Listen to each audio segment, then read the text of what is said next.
दोस्तों, चेहरे पे बड़ी सी मुस्कान और दिल में ढेर सारी खुशियों के साथ एक बार फिर आप लोगों के सामने लेके आया हूँ the Milendra Gautam show, voice of life, आवाज जिंदगी की। जी हाँ, यही वो आवाज है जो हमारे समाज के दिग्गज लोगों की आज यहाँ पर आवाजें आपको सुनाई देंगी। और इस शो में आप जितना भी हमारे बहुजन समाज के लोगों का जो संघर्ष है, उन संघर्षों का मैं हिस्सा ही नहीं किस्सा भी हूँ। और इसी किस्से में आज सुरों की मलिका, जी हाँ, बहुजन समाज की सुरों की मलिका बुद्ध मित्रा जी हमारे साथ हैं। और बुद्ध मित्रा जी का स्वागत करते हैं। आपका बहुत बहुत स्वागत है।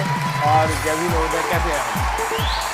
मैं भी बिल्कुल बढ़िया हूँ। और मुझे लग रहा है कि लॉकडाउन में आपने अपनी सेहत पे ज़्यादा ध्यान दिया है। क्या प्लीज़ बैठिए। दोस्तों, मैं आपको बता रहा था कि सुरों की मलिका, जी हाँ, बुद्ध मित्रा, आज बुद्ध मित्रा जी हमारे समीप बैठी हुई हैं। और हमारा शो भी बहुत गौरवान्वित महसूस कर रहा है कि बहुजन समाज की सबसे सुरीली और सबसे खूबसूरत और सबसे ही शानदार आवाज़ और एक दिग्गज जो हस्ती है वो हमारे साथ बैठी हुई है, बुद्ध मित्रा जी।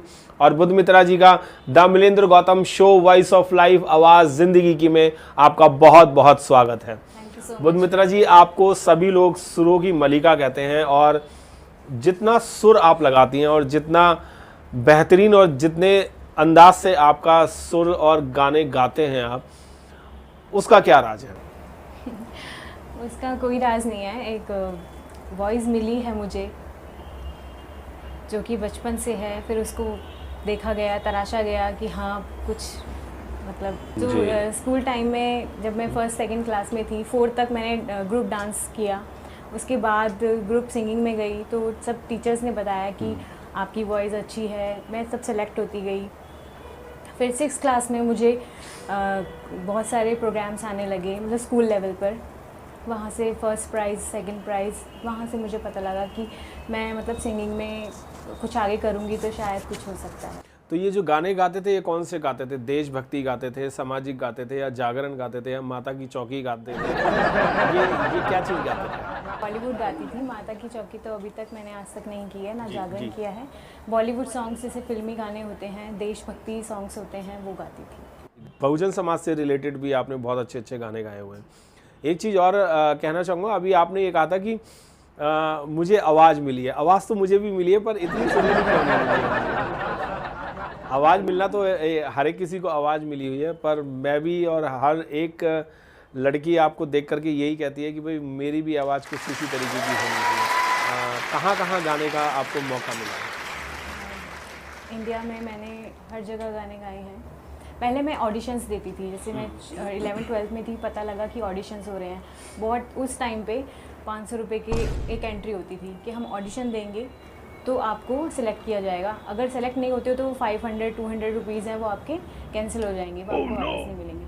लेकिन luckily by the grace of doctor B.R. Ambedkar, Baba Saheb ji and Gautam Buddha, तो मैं सेलेक्ट होती गई और मुझे शोज़ मिलते गए।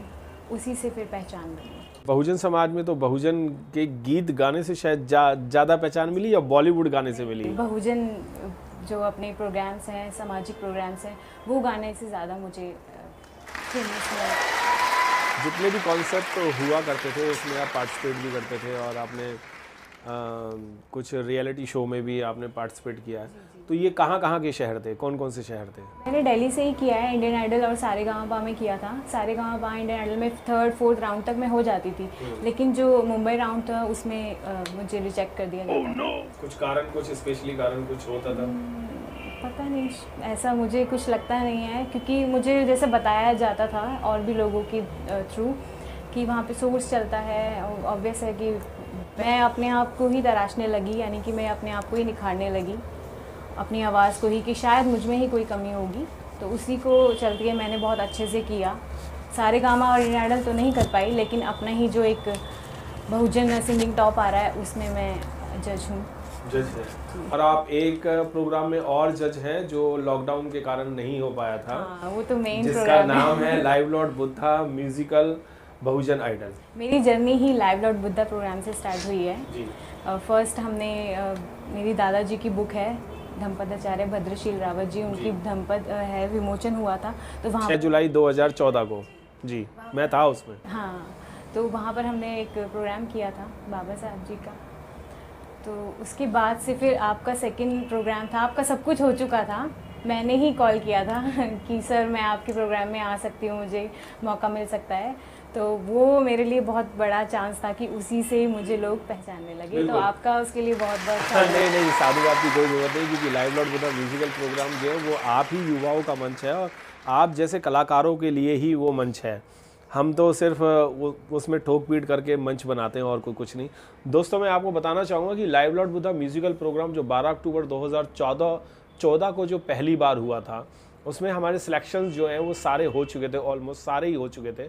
और 6 जुलाई 2014 को शाह ऑडिटोरियम में मैंने बुद्ध मित्रा जी को पहली बार सुना था वहाँ पर। और पहली बार ही मेरी फर्स्ट चॉइस ये हुई थी कि गर्ल्स में अगर किसी लड़की को लेना है तो वो बुद्ध मित्रा जी को लेना चाह रहा था मैं, पर किसी भी कारण से या बहुत सारे हमने सोर्सेज लगाए, इनसे जो संपर्क था वो नहीं हो पा रहा था। और जो संपर्क सूत्र लोग थे वो चाहते भी नहीं थे कि ये आएँ, क्योंकि इनकी आवाज़, मैंने कहा ना, पूरे बहुजन समाज में सबसे अगर बेहतरीन आवाज़ गर्ल्स में मैं मानता हूँ तो मैं इन्हीं की ही मानता हूँ। जिस दिन हमारा लास्ट बिल्कुल फाइनल होना था, जो कार्ड प्रिंट होने जा रहे थे, उसी दिन तकरीबन 2 बजे का टाइम था, दोपहर के 2 बजे हमारी सबकी मीटिंग हो रही थी और इनका फ़ोन आया कि आप मिलिंदर गौतम बोल रहे हैं।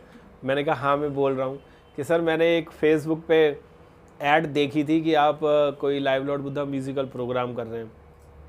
तो मैंने दोस्तों इनको छूटते ही ये कहा था कि आप बुद्ध मित्रा बोल रही हैं। मैंने छूटते ही आपको यही कहा था। तो इन्होंने कहा हाँ सर मैं वही बोल रही हूँ, आपको कैसे पता? मैंने कहा बस मैं यही चाह रहा था कि आपका कॉल कब आएगा या आपसे संपर्क कब होगा। तो मैंने कहा इनसे कि आप टीचर हैं चंडीगढ़ में और क्या आप फ्री हैं इस प्रोग्राम में आने के लिए? तो आपने कहा सर मैंने तो फ़ोन ही इसीलिए किया है। तो फिर मैंने दोस्तों उनको ये कहा था कि आप जल्दी से अपनी 2-3 फ़ोटोग्राफ्स भेज दीजिए और 2-3 गाने आप तैयार कर लीजिए और आप हमारी तरफ से सिलेक्ट हैं। और वो दिन है और आज का दिन है, आप लाइव लॉर्ड बुद्धा में, इसी के लिए आपको बहुत बहुत साधुवाद है। और हम ये चाहेंगे कि जितने भी प्रोग्राम्स होते हैं आप सभी प्रोग्रामों में अपनी प्रस्तुति हैं वो दें और बहुजन समाज को और आगे बढ़ाएं।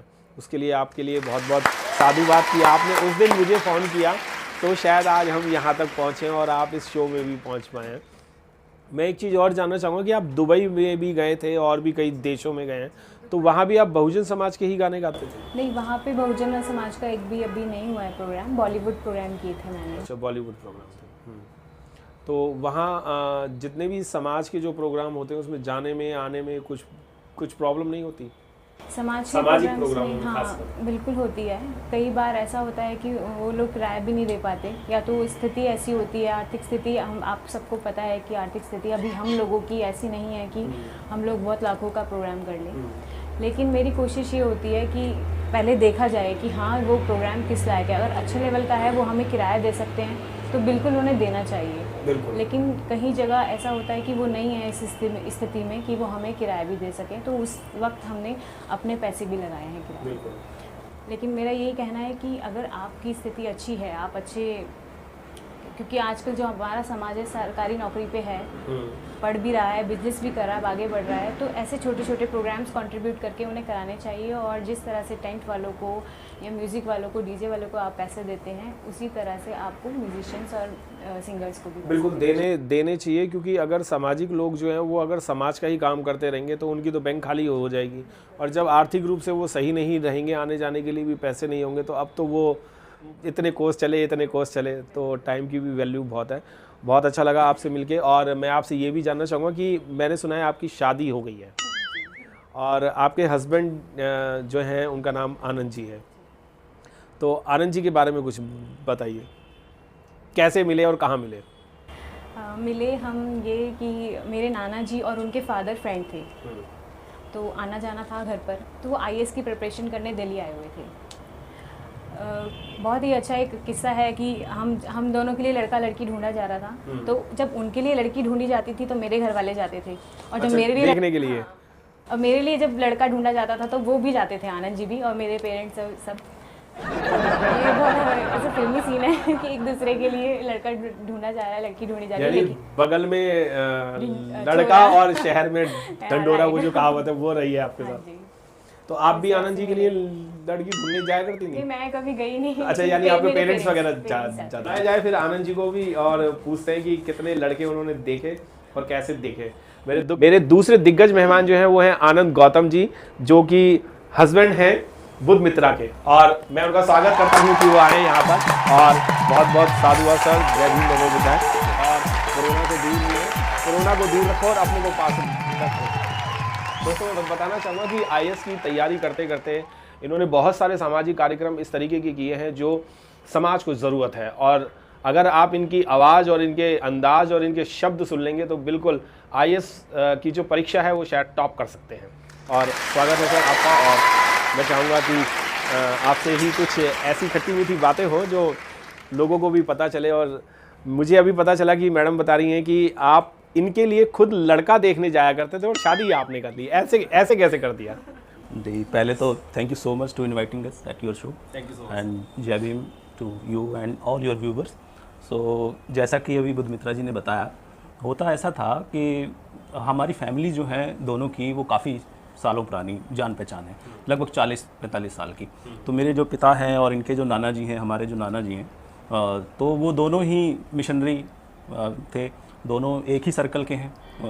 तो मेरे को इच्छा थी, actually I am from Uttar Pradesh, I born in Uttar Pradesh in Bulandshahr, but due to some problems हुई shifted in Punjab in 1996 I think. So after complete my graduation I think मैंने सोचा कि मुझे दिल्ली जाना चाहिए या मेट्रोपॉलिटन सिटीज़ में जाना चाहिए, वहाँ ज़्यादा अपॉर्चुनिटीज़ हैं आपके करियर के लिए। तो मैं 2012 में दिल्ली आया और यहाँ पे मैं प्रिपरेशन करने लगा। तो चूँकि हम जानते थे तो मैंने यहीं आके कांटेक्ट किया कि मुझे रहने के लिए थोड़ा सा प्रॉब्लम नहीं होगी, क्योंकि दिल्ली अभी मेरे लिए नई थी।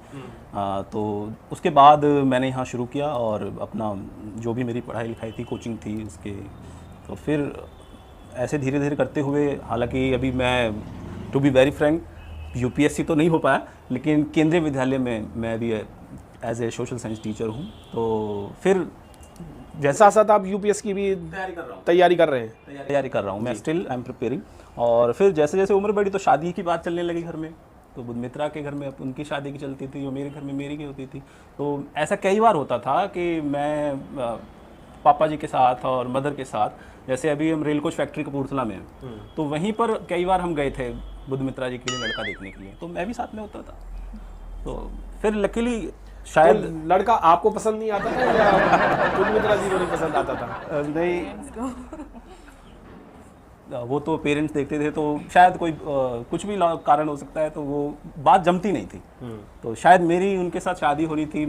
मेरा ये सौभाग्य है, मैं सीधी सी बात कहूँ तो, कि मुझे बुध मित्रा जी जैसी कांच के भाव में हीरा मिल गया आपको, है? बिल्कुल बिल्कुल, मैं तो इसके लिए बहुत ज़्यादा अपने आप को लकी समझता हूँ कि मुझे बुध मित्रा जैसी लड़की पत्नी के रूप में मिली। तो ये बस यही एक। अच्छा, बुध मित्रा जी की क्या एजुकेशन है आपको पता है?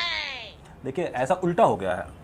हुआ क्या कि मेरी जो फैमिली बैकग्राउंड है वो अलग है और बुध मित्रा जी की अलग है। तो मैं टीचिंग में नहीं जाना चाहता था, लेकिन मैं बाय चांस टीचर बन गया।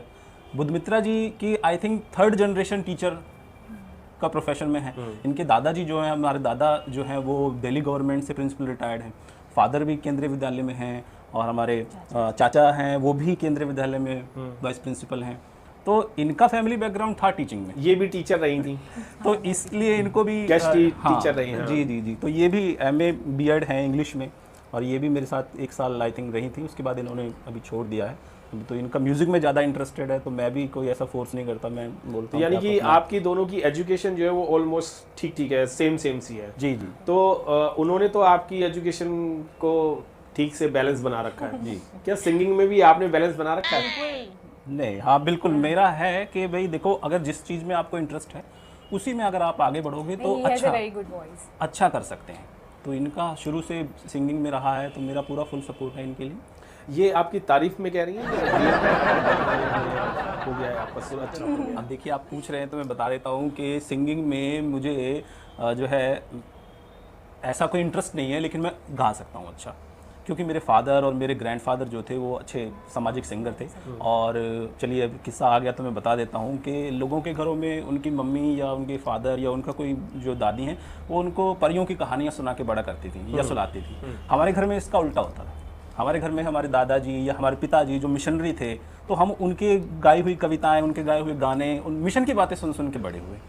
तो सिंगिंग में मेरा जो है पहले से जो कह सकता हूँ कि मैं फैमिली में था, लेकिन उसको उस विरासत को यानी कि आप अभी तक मंच पे नहीं आए हैं? मैं देखिए सिंगर के रूप में तो मैं कभी नहीं आया, और एज सच मेरा कोई एज ए सिंगर इंटरेस्ट भी नहीं है। लेकिन हाँ, कहीं भी अगर भोजन समाज से रिलेटेड, बाबा साहब से संबंधित सब प्रोग्राम होते हैं तो वहाँ मैं अपनी जो भी कविता होती है, कोई गाना होता है, तो मैं ज़रूर आप जाते हैं आराम से। मैंने सुना है आपकी जो सासू माँ है बड़ी चुलबुली टाइप की है, नटखट सी हैं। देखिए इससे एक किस्सा मुझे याद आ रहा है। छेड़ती छाड़ती ज़्यादा बहुत है। जब मैं 2011-12 में दिल्ली आया था, तो मैंने जब घर में मैं एंटर किया तो घर पे सिर्फ बुद्ध मित्रा जी थी। तो मैं गया और मैंने इनको देखा, ये अंदर के रूम से बाहर आई कुछ काम के लिए, तो मुझे लगा कि भाई ये तो जो हमारी सासू माँ हैं वो उनकी छोटी बहन होंगी। अच्छा, ये उनकी छोटी, मुझे ऐसा लगा, बिल्कुल सही कह रहे हैं ना, मुझे ऐसा लगा कि नहीं ये तो बेटी तो हो नहीं सकती इतनी बड़ी, क्योंकि वो खुद भी इतनी खूबसूरत हैं और देखिए और यंग लगती हैं आज भी, और इतनी ज़्यादा उनकी पर्सनैलिटी अच्छी है, मैं आपसे क्या कहूँ। तो मुझे अंदाज़ा नहीं था कि इतने बड़े बच्चे हैं। और जैसा कि आपने कहा, बिल्कुल वो सत्य है, बहुत ही हर दिल अजीज़ हैं, खुश मिजाज हैं, सभी को खुश रखती हैं और सभी का केयर टेक बहुत अच्छे से परिवार को संभाले हुए हैं। बिल्कुल, जब आप गलती करेंगे तो बिना गलती के मेरे तो खूब मारते हैं, पता है, जब भी मिलती हैं, जब भी 2-3 आपसे प्यार ज़्यादा है। हाँ, तो दामाद से प्यार ज़्यादा होना चाहिए ना, रोज कूटना चाहिए दबा के, दबा दब। मैं तो थोड़ा सा दूर। तो प्यार ऐसे वाला मिला है कभी? शादी से पहले मिला था? मौका नहीं आया? फीकी जिंदगी जी रहे हैं सासू माँ के साथ। आपसे ज़्यादा मीठी जिंदगी तो मैंने जी ली, कभी यहाँ खाया, कभी यहाँ खाया। ससुर जी कैसे हैं आपके? देखिए बहुत ही डाउन टू अर्थ, मैं जैसा कहूँ, और बहुत ज़्यादा मतलब एक सच्चे दिल के इंसान है। जो उनके मन में होता है वो तुरंत बोल देते हैं। जो बुद्ध कहते हैं ना कि आप मन में विकार मत पालो, वो ऐसे एक पर्सनैलिटी हैं कि वो मन में कभी आपके जो है कोई बात नहीं रखेंगे, बहुत ज़्यादा केयरिंग हैं। तो आपको कभी अनसिक्योर महसूस नहीं होता कि मैं अपने हस्बैंड के साथ नहीं हूँ, ब्रदर के साथ नहीं हूँ, फादर मदर के साथ नहीं हूँ?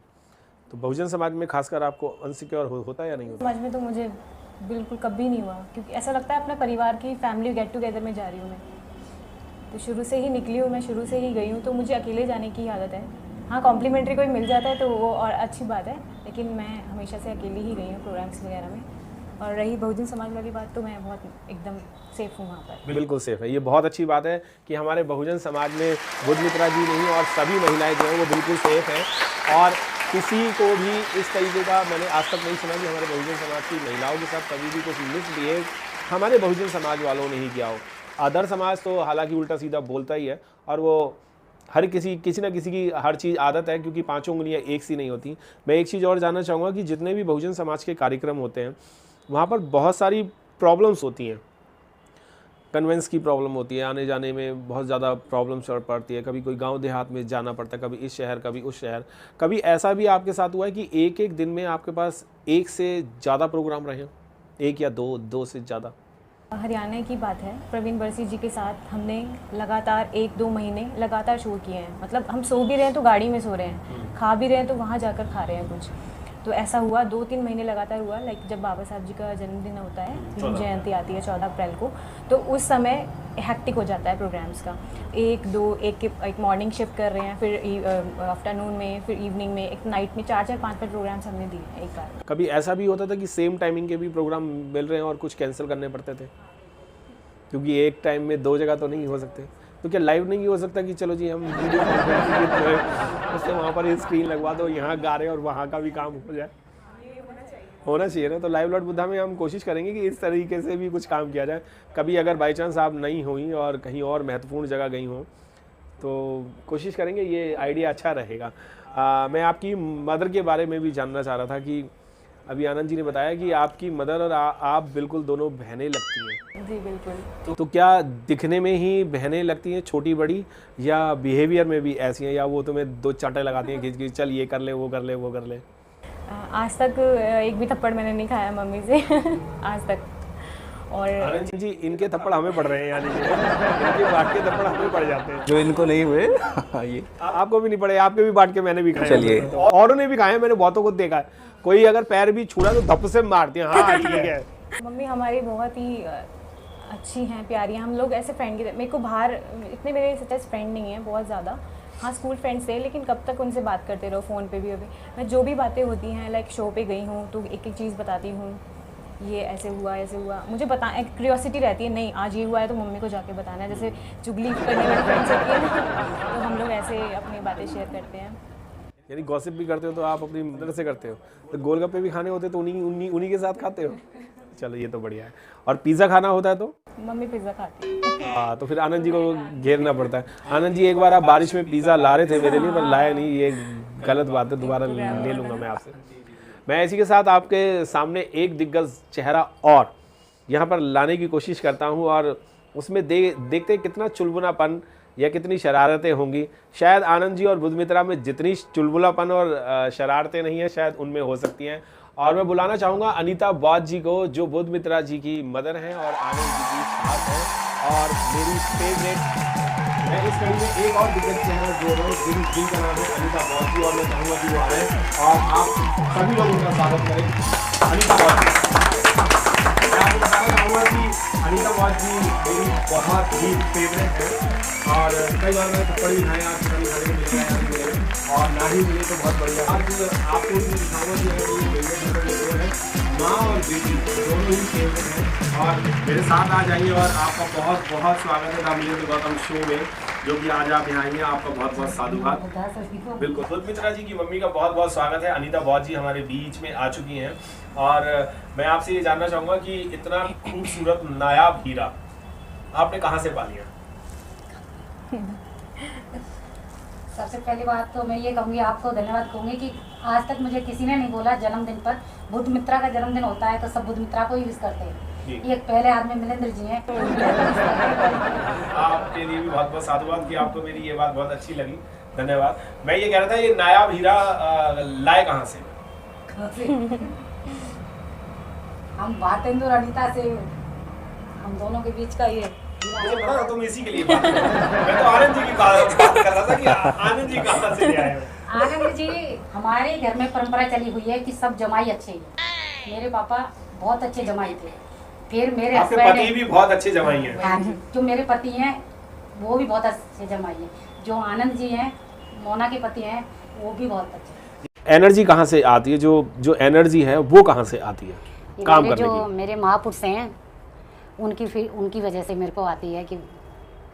तो महापुरुष में कौन? राम, सीता, लक्ष्मण, गौरी शंकर, पार्वती, सीता मैया, वो भगवान बुद्ध जी, बाबा साहब। आज जो कुछ भी है हम बाबा साहब की वजह से ही है। जो भाई जो फ्रीडम में मिली है हमें, वो सब लोग, मेरे को ही नहीं, सब जो औरतों को, जो बाबा साहब की वजह से ही हम हैं। बाबा साहब ना होते तो क्या होता है आप? बाबा साहब नहीं अगर होता उन्होंने तो, आपको सारी फ्रीडम दी हैं, हाँ जी। आपको सारे हक अधिकार दिए हैं, अगर बाबा साहब नहीं होते तो क्या करते आप? हम ऐसे इंटरव्यू नहीं दे रहे होते। आप शायद हम ऐसे बैठ भी ना ऐसे नहीं पाते, बैठते। इतने खूबसूरत भी ना रहते, इतनी अच्छी आवाज़ें भी ना होती हैं हमारी शायद।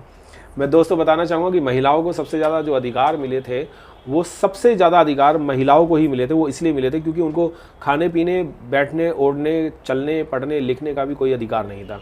इवन आज जो हम बहुत अच्छा खाते पीते हैं, जो भी हम रह रहे हैं, या देश की पहली प्रधानमंत्री इंदिरा गांधी बनी, कोई IAS अफसर बना, कोई PCS अफसर बना, पायलट बना, या साइंटिस्ट बनी, कोई महिला डॉक्टर बनी, इंजीनियर बनी, वो सिर्फ और सिर्फ यही एक अधिकार था जो बाबा साहब डॉक्टर BR अम्बेडकर ने हर एक महिला को दिया। और मैं आपको ये भी बता दूँ, किसी जाति वर्ग, विशेष जाति वर्ग को नहीं मिला था, जो हर एक जाति वर्ग की महिला को मिला था, क्योंकि शोषण जो हुआ करता था वो हर जाति और हर धर्म में हुआ करता था। इसीलिए बाबा साहब ने सबसे पहले उन महिलाओं की वो बेड़ियां तोड़ी थी जिनमें वो कैद थी, और उन्हें आज़ाद किया था। और उसी की वजह से आज हमारे साथ दो ब्यूटीफुल लड़कियां सी ही हैं, और माँ बेटी दोनों ही ऐसी लग रही हैं। बिना पिटे भी नहीं माना। नहीं, पिटने का तो मेरा अधिकार है, वो तो आपका अधिकार है, उसमें तो कोई बात नहीं है। बुद्धमित्रा क्या खाना बनाना उन्हें आता है, या सिर्फ गाना गाना ही आता है? नहीं, खाना बहुत अच्छा आता है बनाना। रोटियां तो मुझसे भी अच्छी रोटियां बनाती है ये। माँ है, तारीफ तो करेंगी। आनंद जी, मैं आपसे पूछना चाहूँगा, आप बताइए। देखिए, इसका आप ये देखिए कि लास्ट 6 मंथ से लॉकडाउन है, और लॉकडाउन में जैसे ही मैं यूट्यूब पे कभी कभी सर्च करता था ये वाली डिश होनी चाहिए खाने के लिए आज, तो मोना हूबहू एज इट इज़ 100% वही टेस्ट, वैसा ही वो डिश बना के तैयार, यानी देखने में भी वैसी थी और खाने में भी वैसी थी। तो मैं हैरान होता था, मैंने कहा यार मैंने कभी आपको देखा नहीं रसोई में काम करते हुए, आप ये कैसे। तो लिटरली हमारी मदर ने भी, जो मेरी सासू माँ हैं, इन्होंने भी कभी काम नहीं कराया जब तक मैं इनसे जानता हूँ कि आप खाना बनाइए आज का, ये रोटी बनाइए। खुद ही एक नेचुरल सर्वगुण संपन्न अगर एक शब्द बोलूँ तो हैं, खाना बनाना अच्छा जानती हैं, बहुत ज़्यादा खूबसूरत हैं, ठीक है। आप देखिए कि एक सोशल एक्टिविस्ट बहुत अच्छी हैं, बहुत ज़्यादा बोल्ड हैं, और सिंगर तो आप जानते ही हैं, तो टॉल भी है, छोटी मोटी सी नहीं है कोई, नन्ही मुन्नी सी है। अच्छा मोना जी, मैं आपसे भी जानना चाहूँगा कि जो पहले की आपकी फ़ोटो थी वो बड़ी गोलू मोलू सी थी, तो शुरू से गोलू मोलू रहे हो या बीच में खा पी के पापा ने देसी घी खिला दिया आपको, पार्ले जी के बिस्कुट खिलाए, पापे खिलाए? एक्चुअली हुआ क्या, मैं पतली थी बहुत ज़्यादा, बहुत मतलब हड्डी लाइक। तो मैंने 12th के बाद शो स्टार्ट कर दिए। 11th-12th में थोड़े थोड़े होते थे, 12th के बाद बहुत ज़्यादा होने लगे। तो रात लाइफस्टाइल चेंज हुआ, रात का खाना, सुबह सोना, रात को जगना, तो उससे ना मेरा बहुत तेज़ी से वेट बढ़ा। तो मैं कभी कम कर लेती थी, कभी ज़्यादा हो जाता था, कभी कम ज़्यादा, लेकिन अभी मैंने, हाँ ये तो इनमें खासियत है कि अपने टेस्ट के अनुसार ही अपना वेट कम और ज़्यादा कर लेती एक महीने है। में 10 किलो, एक महीने में 10 किलो, यार मुझे भी टिप्स दे दो। तो बढ़ा लेते हैं। मेरा वेट कम नहीं हो रहा, इन्होंने मार मार के इतना सुजा रखा है मुझे। अभी तो मैं मोटा नहीं हूँ, पर मैं सूजा हुआ हूँ। इन्होंने मारा ही इतना है तो क्या करूँ। अच्छा, आपके गाने की बहुत तारीफ होती है और हर जगह ही होती है, और मैं भी आपके गाने को बहुत ज़्यादा लाइक करता हूँ। तो एक छोटी सी पंक्ति हो जाए गाने की। एक फेवरेट सॉन्ग है मेरा, वही गा दूँ। एक फेवरेट सॉन्ग है जो कि कविता कृष्णमूर्ति जी ने गाया है। ज्ञान सूर्य तू इस जगत का, भीम राव महान। ज्ञान सूर्य तू इस जगत का, भीम राव महान। भारत भूखे क्रांति सूर्य को, हम करते हैं प्रणाम, हम करते हैं प्रणाम, प्रणाम, प्रणाम, प्रणाम। बहुत बढ़िया, बहुत बढ़िया। दोस्तों, नायाब चेहरे हैं और दिग्गज हस्तियां हैं यहाँ पर, और उनके साथ के जो किस्से हैं उनका मैं हिस्सा भी हूँ। और एक हिस्सा और बताता हूँ कि पार्लियामेंट में 48 ईयर्स के बाद, 48 ईयर्स में पार्लियामेंट पे एक प्रोग्राम हुआ जिसमें कि live Lord Buddha musical programme हुआ, और वहाँ पर बुद्ध मित्रा का एक गाना भी लॉन्च किया गया, और वहाँ लाखों की संख्या में लोग बाबा साहब की जयंती मनाने के लिए पार्लियामेंट स्ट्रीट पे पहुँचते हैं। तो वहाँ पर मैंने यही बात कही थी कि अगर सुरों की अगर मलिका हैं तो बुद्ध मित्रा हैं, और ये मेरी कन्फ्यूज़न है या सही है, ये उन लाखों की जो भीड़ थी उन पे हमने सौंप दिया था, और उनसे हमने जब गाना गवाया,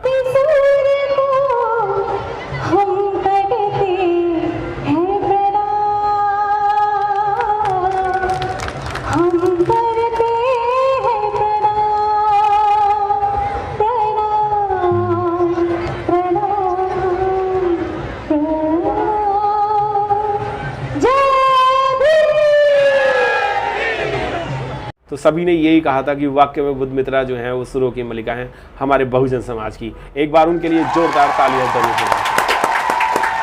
इसी बीच में मैं उस दिग्गज हस्ती को बुलाना चाहूँगा कि जिनकी वजह से वो एक ऐसा पेड़ है जिनकी जड़ें इतनी मजबूत हैं और उनकी शाखाएं जो हैं वो मेरे साथ बैठी हुई हैं, और भी शाखाएं हैं जो उनकी बहुत जगह फैली हुई हैं, जैसे कि मम्मी पापा या उनसे ज्ञान लिया हुआ वो अपने बच्चों को दिया, अपने भाई बंधुओं को दिया, अपने समाज के लोगों को दिया। तो मैं बुलाना चाहूँगा वही दिग्गज हस्ती जो एक मील का पत्थर साबित हुए, और उनका नाम है Bharatendu Rawat ji. Milendra Gautam show voice of life आवाज़ ज़िंदगी में आपका सर स्वागत है, बहुत बहुत स्वागत है सर।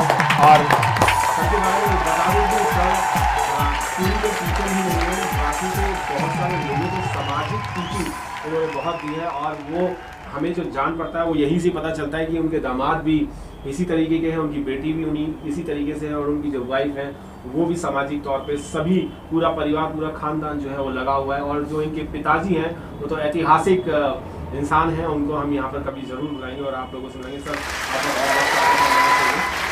हम जानना चाहेंगे सर, ये बेस जो आपने इनको दिया आपको कहाँ से मिला? देखिए, कहानी तो बहुत पुरानी है, मगर जो हमारे दादाजी थे सन 57 में बौद्ध आंदोलन में 4 महीने की जेल काटी थी। हमारे गांव के जो दादा लगते थे 5 आदमी। आज़ादी के आंदोलन में या बौद्ध आंदोलन? बौद्ध आंदोलन भी हुआ था कोई? हाँ जी, सन 57 में हमारे समय में बुद्धपुरे मौर्य, चंद्रपाल सैलानी और संतपुरे गौतम जी जो बुलंदशहर के जो उन्होंने हमारे इलाके में अलीगढ़ और तहसील हसैन फसैन इलाकों में बहुत मूवमेंट चलाया था, जिसमें हमारे दादाजी और हमारे गांव के 5 लोग जिन्होंने जेल अलीगढ़ कारावास में गए थे। तो उसमें हुआ क्या था जो कि वो जेल चले गए? जेल में गए थे कि मतलब जो वहाँ के बहुत मूवमेंट हुई थी, तो वो मूवमेंट में लोगों ने मतलब वो करने के लिए कि भाई ये ऐसा क्यों कर रहे हैं, तो उसके लिए उन्होंने 4 महीने की जेल उनको कारावास हुआ था। तो वो मूवमेंट हमारे पापा जी ने चलाया आगे।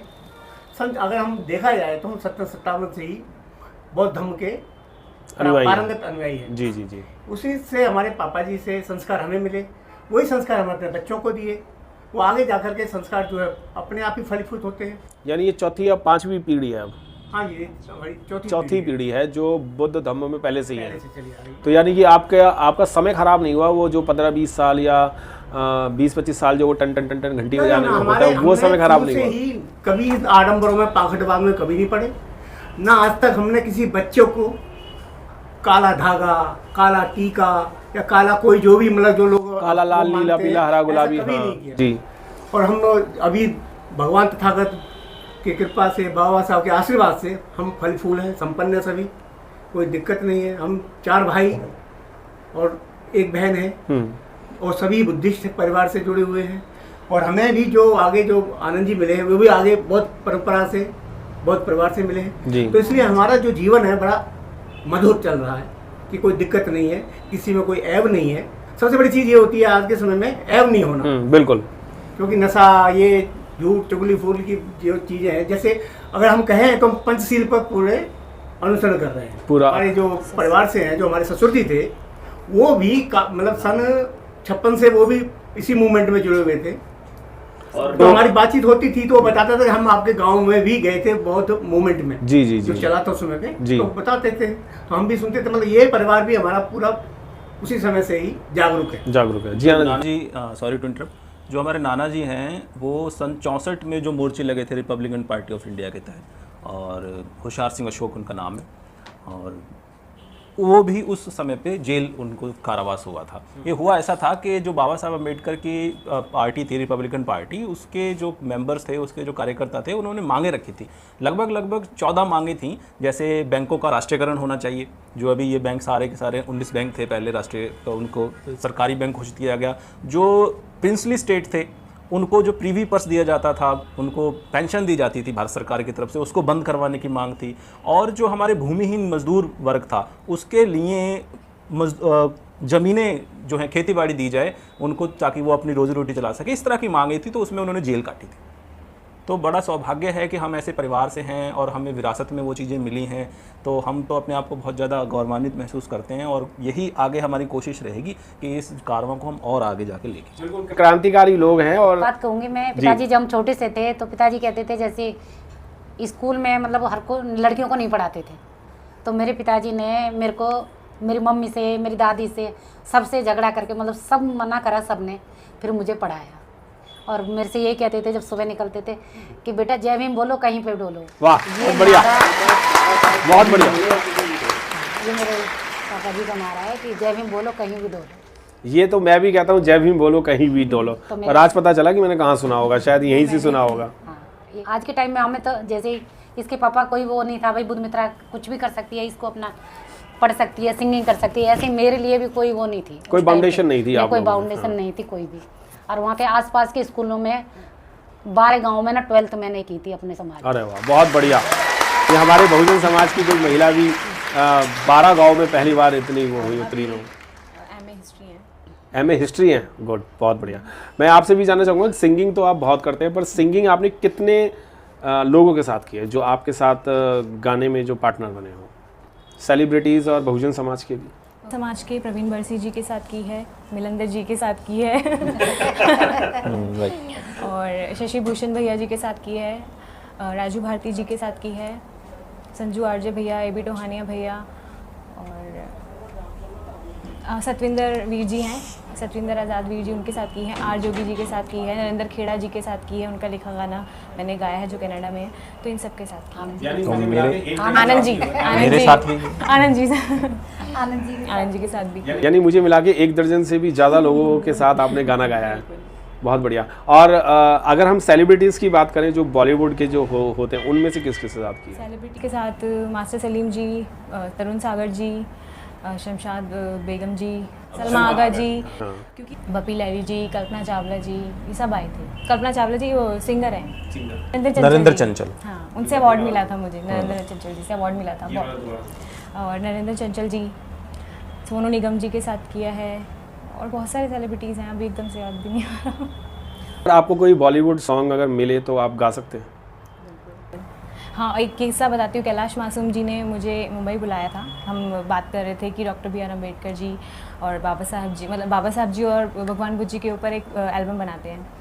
वहाँ वैसा कुछ हो नहीं पाया, लेकिन एक उन्होंने अपने प्रोग्राम के लिए बप्पी लहरी दा को, जो कि कंपोज़र हैं और सिंगर हैं, उनके साथ एक कांग्रेस या बीजेपी का कोई गाना गाना था। तो उन्होंने बोला था कि मैं बप्पी दा के साथ एज अ सिंगर रहूँगी। ये मेरे लिए बहुत बड़ी बात थी कि बप्पी दा के साथ गाना गाना, लेकिन वो गाना था कांग्रेस या बीजेपी का, तो राजनीतिक पार्टी का था किसी का, हाँ, किसी राजनीतिक पार्टी का गाना था, तो मैंने उसे डिनाई कर दिया और मैंने नहीं किया वो। तो यानी आपने बप्पी लहरी के साथ अपना गाना जो रिकॉर्ड होना था उसको आपने कैंसिल कर दिया? मुझे बहुत बहुत बड़े प्रोग्राम आए कि हम 1 लाख 2 लाख आपको एक एंट्री का दे सकते हैं जागरण वगैरह में, एमिल जागरण, बहुत बड़े बड़े लेवल पे जागरण होते हैं, लेकिन मैंने नहीं किया। मैंने कहा मैं 5-6 हज़ार में ही खुश हूँ, लेकिन अपने समाज के लिए। यानी आप बहुजन समाज के लिए ही गाती हैं और किसी और जागरण के लिए नहीं गाती हैं। ये बहुत बड़ी बात है कि आप लोग सिर्फ बहुजन समाज के लिए ही लगे हुए हैं और बहुजन समाज को इतना आगे बढ़ाने के लिए लगे हुए हैं। दोस्तों, मैं कहना चाहूँगा कि अगर इन जैसी प्रतिभाशाली लोग और बहुत मुश्किलों में, बहुत ज़्यादा परेशानियों में अगर बहुजन समाज के साथ हैं, तो शायद हम लोगों को भी इनके साथ खड़ा होना चाहिए।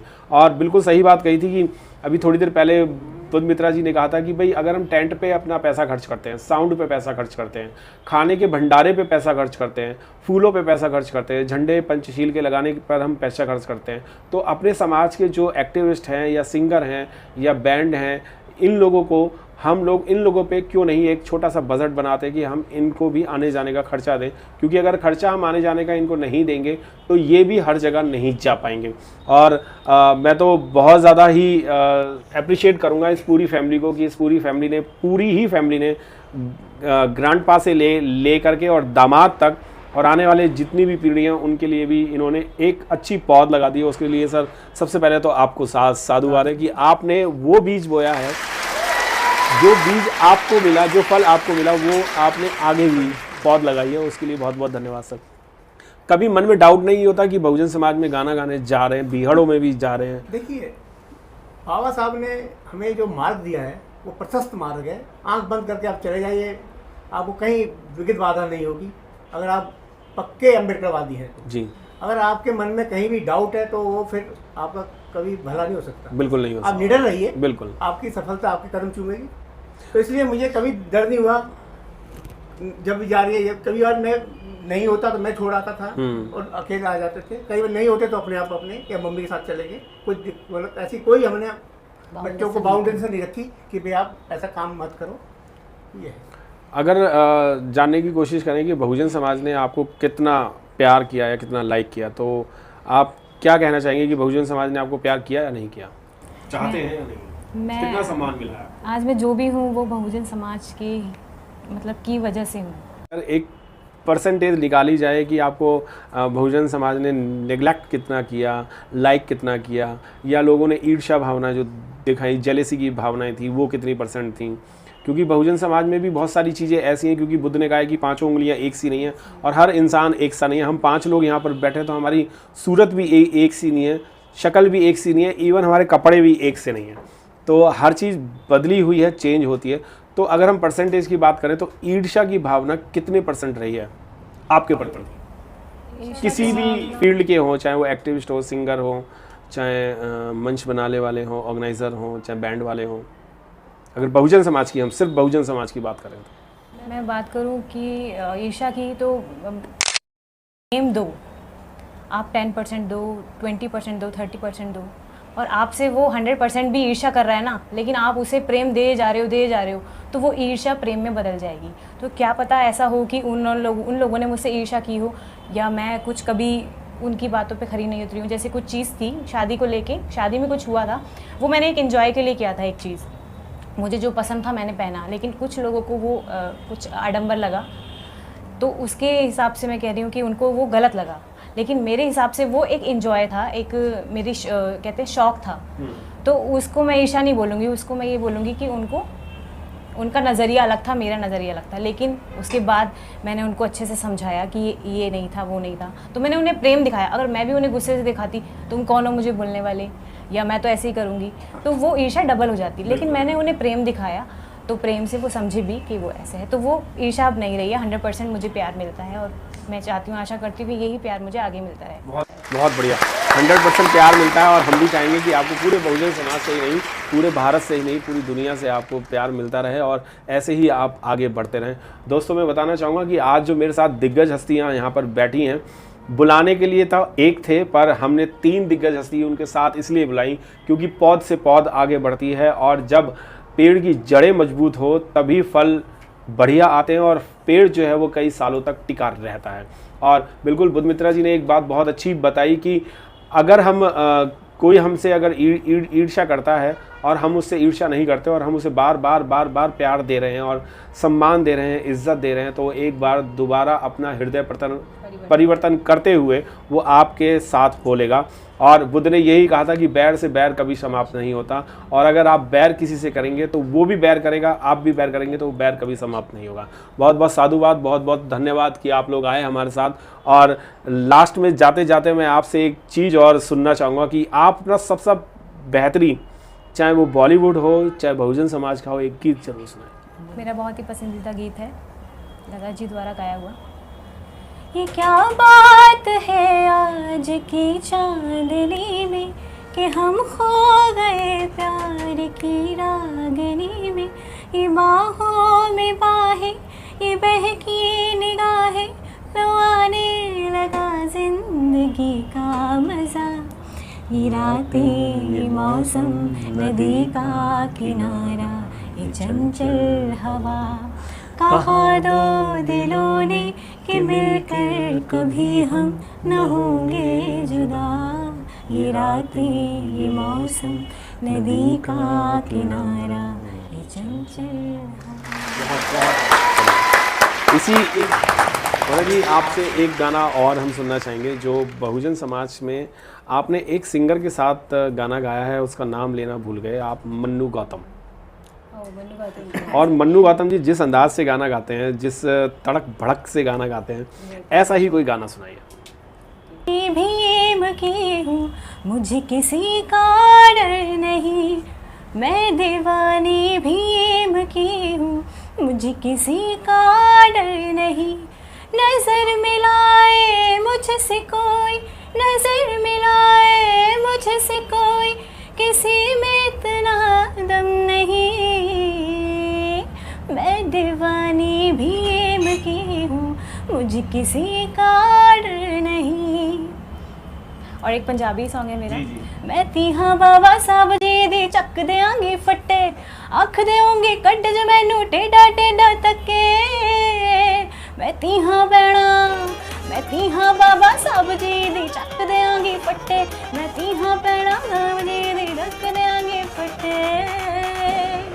मूल निवासी गुरुआ दिया लिखता विचों सिखिया, खेड़े वाले ने जद भी लिखिया निर्भय होके लिखिया। मूल निवासी गुरुआ दिया लिखता विचों सिखिया, नरेंद्र खेड़े ने जद भी लिखिया निर्भय होके लिखिया। रहमत सटे जरनैल होए ने असी सिपाही बके, मैं तीहा गुरु रविदास जी।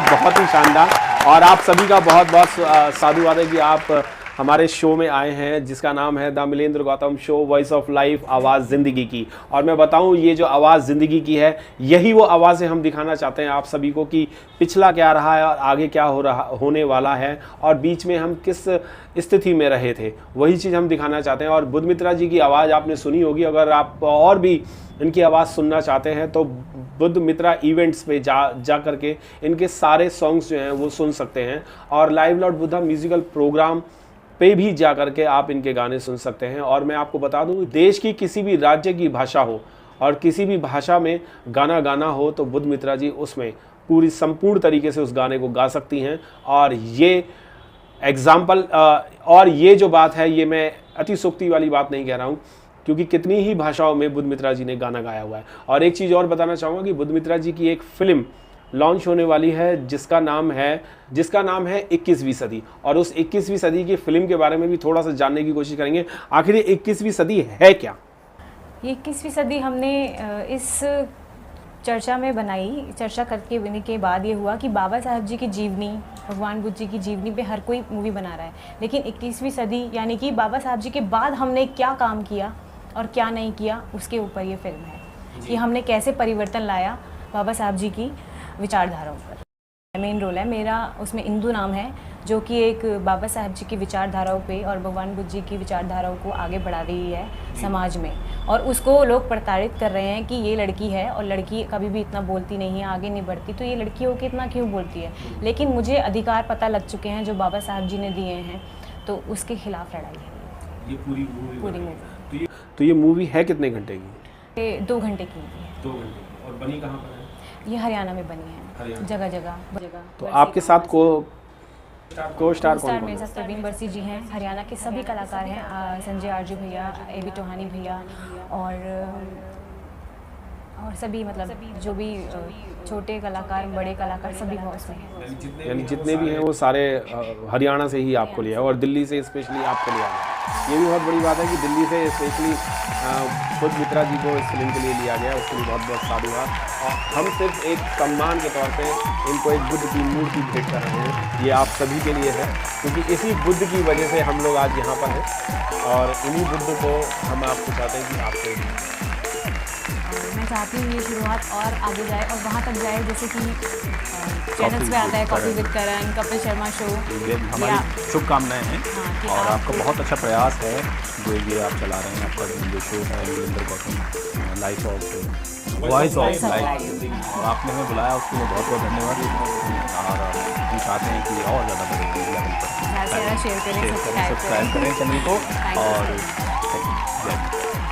ये जो शो है वो आपको UTV, जी हाँ, YOU स्पेस TV स्पेस 24/7 और टॉप 85 चैनल पे आपको देखने को मिलेगा। आप ये शो जो है वो इन दोनों चैनलों पे, यही शो नहीं, सारे शो जो हैं वो इन दोनों चैनलों पे देखते हैं। हमारा शो यहीं पर ही समाप्त होता है आज का, और आप सभी को बहुत बहुत धन्यवाद।